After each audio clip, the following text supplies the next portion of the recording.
Welcome to a realm enshrouded in mystery and rich tradition, where ancient spirits murmur in the rustling leaves, and history echoes in every stone and branch. Here lies Japan, a land where antiquity and modernity weave a stunning tapestry. Embark on an enthralling voyage across time, tracing the epochs that have shaped Japanese history and culture. From the earliest days of ancient Japan, through the enigmatic myths, the spiritual depths of Shinto and Buddhism, to the valor of samurais and the elegance of traditional architecture, prepare to delve into the timeless allure of ancient Japan.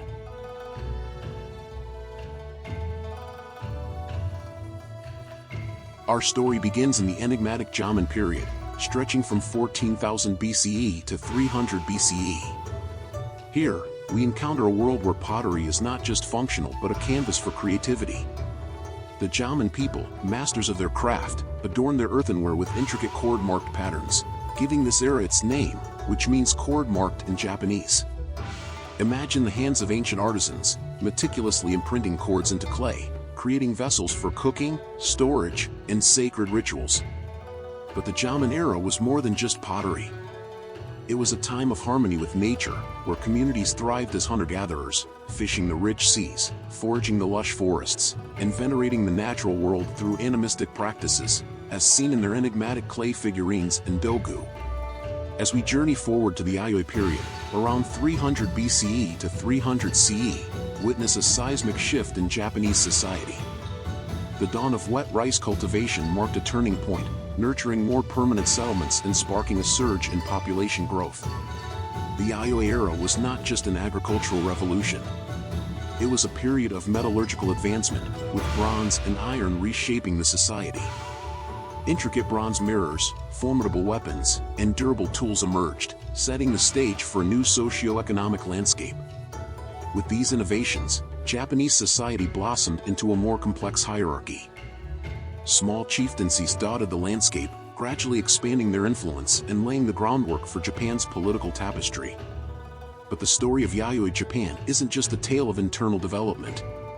It's a chronicle of cultural exchange, where influences from the Korean peninsula and China wove into the fabric of Japanese life, enriching language, art, and technology. The Jomon and Yayoi periods were not just chapters in history, they were the crucibles in which the essence of Japanese culture was forged. From the nomadic harmony with nature to the establishment of structured societies, these eras set the stage for the rich tapestry of Japanese history that continues to fascinate the world.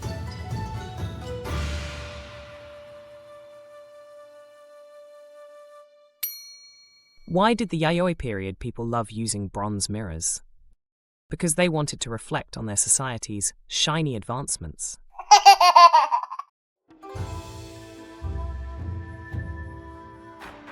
Embark on a journey to the dawn of time, where the universe lay enshrouded in a realm of chaos and formlessness. In this ancient void, the stage was set for a mythic tale of creation, gods, and the birth of a nation.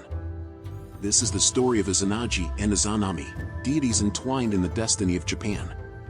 In the celestial realms, two divine beings came into existence: Izanagi, he who invites, and Izanami, she who invites. Entrusted with a jeweled spear, Ein no Nuboko, they stood upon the floating bridge of heaven, Ein no Okihashi, gazing into the swirling abyss below. With a celestial dance, they stirred the primordial ocean, and from the spear's dripping jewels, emerged Onigoroshima, the first island, an act that set in motion the genesis of the Japanese archipelago. Descending upon this nascent isle, Izanagi and Izanami performed a sacred dance around the heavenly pillar. Their union blossomed into the creation of myriad islands and the birth of various kami, the Shinto deities, each embodying the elements of nature.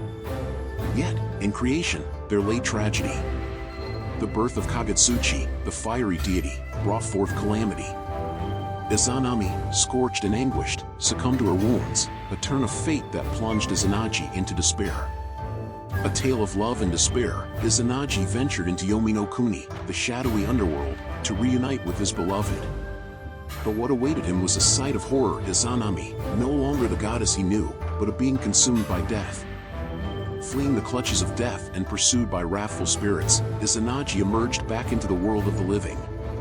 In a defining act, he sealed the entrance to the underworld, forever dividing life from death, birthing the human understanding of mortality. In a river of purification, Izanagi cleansed himself, and from this act of renewal, new deities arose.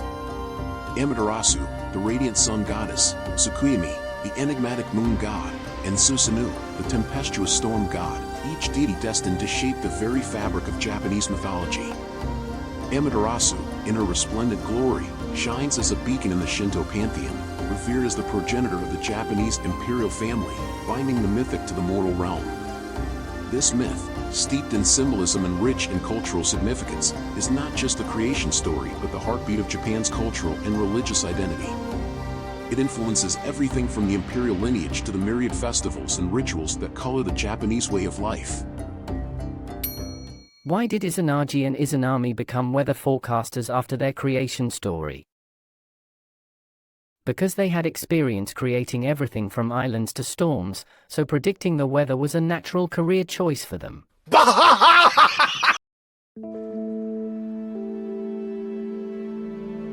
The emergence of the Yamato state and the origin of Japan's imperial lineage are critical aspects of Japanese history that are intertwined with the Kofun period. Let's delve deeper into these topics and the mysterious Kofun burial mounds. The Yamato state, also known as the Yamato polity, was a political entity that emerged during the Kofun period, circa 3rd to 7th centuries CE, in the region around modern-day Nara Prefecture in Japan. It gradually expanded its influence over neighboring clans and territories, eventually establishing a centralized authority. The Yamato rulers claimed their descent from the sun goddess Amaterasu, which played a crucial role in legitimizing their authority. According to Japanese mythology, Amaterasu was considered the ancestor of the imperial family, making the Yamato rulers the descendants of gods. This divine connection helped solidify their position as the ruling elite. The Kofun period is named after the large burial mounds, known as kofun, which were constructed for the elite members of society, including powerful clan rulers. These burial mounds are some of the largest tombs in the world and are characterized by their keyhole-shaped design, with a circular mound and a projecting rectangular enclosure resembling a keyhole. The construction of these impressive burial mounds suggests the existence of a hierarchical society during the Kofun period. The size and complexity of a kofun often reflected the status and power of the individual buried within. Excavations of kofun have revealed a wealth of artifacts, including bronze mirrors, armor, weapons, jewelry, and other valuable items. These artifacts provide insights into the culture, technology, and connections with neighboring regions during this period. The Kofun period saw increased interaction with neighboring cultures, particularly the Korean Peninsula and China. This exchange of ideas, technologies, and goods had a significant impact on Japanese society, including the development of metalworking, ceramics, and writing systems.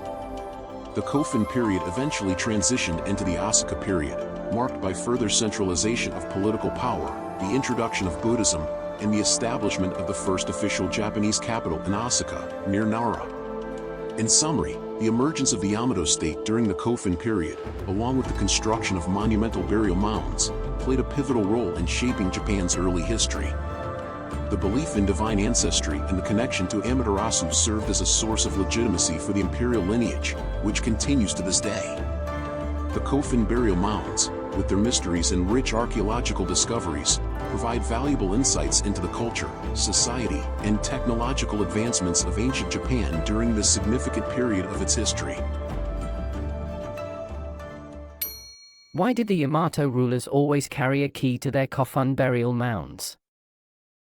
Because they wanted to make sure they had access to their divine inheritance, just in case they needed to prove their legitimacy on a key occasion.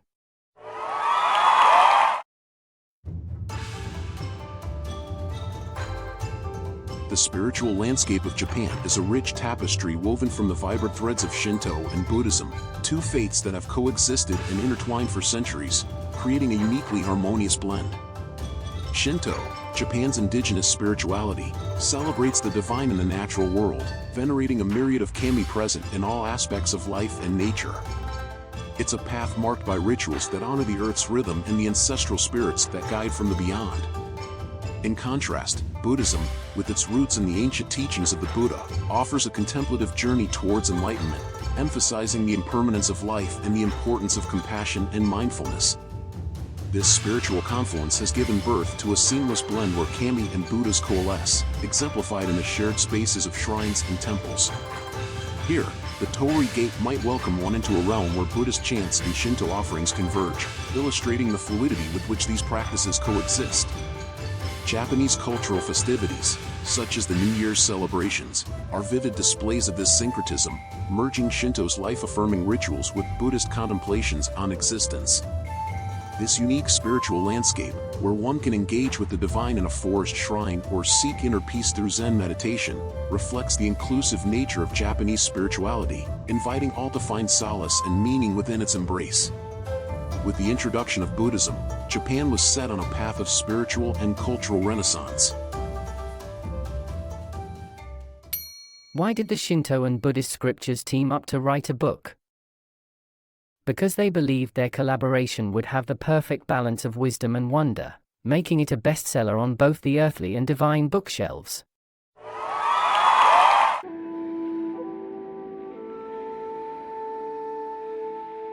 Embark on a journey to a bygone era, a time of valor and honor, where the clashing of swords and the whispers of loyalty echoed through the land.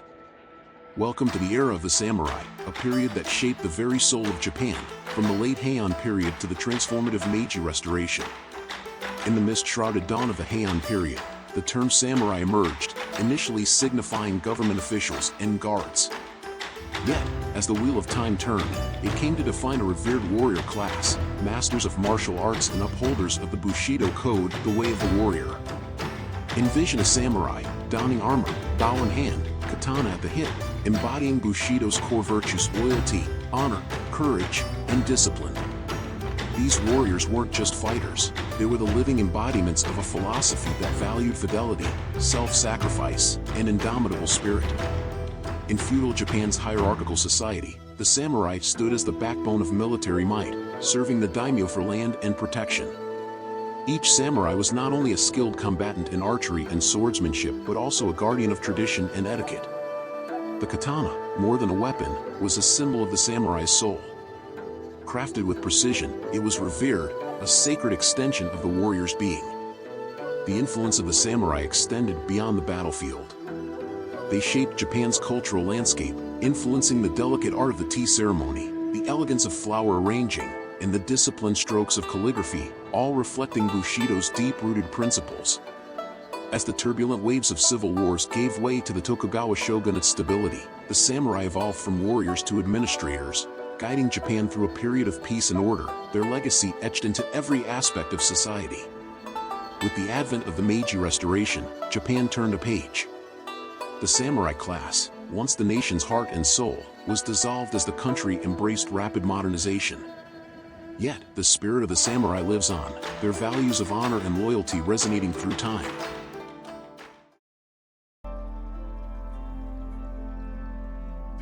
Journey with us to the land of the rising sun, where ancient structures whisper tales of a bygone era. Today, we delve into the architectural marvels of ancient Japan, a realm where each building tells a story of cultural heritage, spiritual reverence, and masterful design. In the heart of verdant forests stand the Shinto shrines, serene abodes of the kami. These sacred spaces, with their minimalist beauty, blend seamlessly into nature. The iconic Torii gates beckon visitors to a world where spirituality intertwines with the natural world. Observe the intricate design of the honden and heiden, constructed with natural materials like wood and thatch. Each region of Japan adds its unique touch, from the ancient Shinmaizukuri style of Ise shrine to the flowing lines of Nagarizukuri shrines.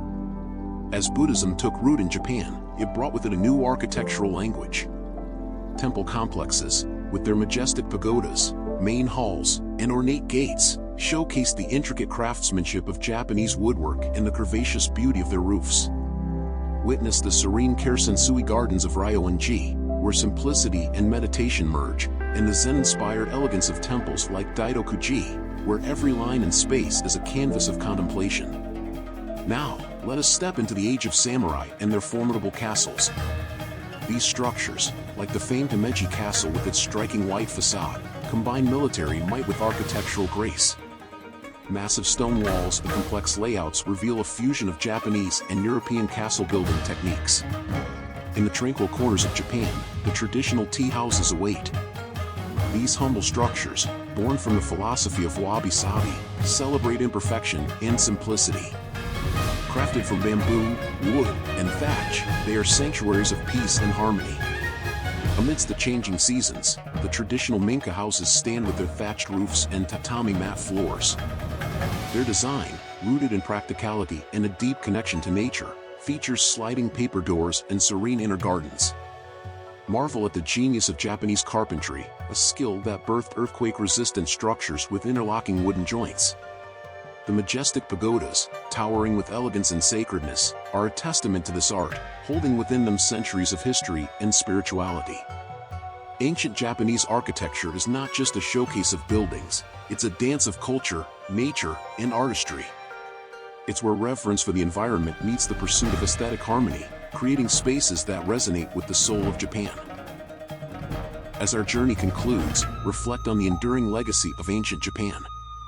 A legacy that lives on not just in historical sites and artifacts, but in the very essence of contemporary Japanese culture, where the past and present merge seamlessly. If this journey through ancient Japan has stirred your spirit of discovery, don't forget to like, share, and subscribe for more explorations into the past. Join us again as we unearth the stories and secrets of civilizations that have shaped our world. Until next time, keep the flame of curiosity alive.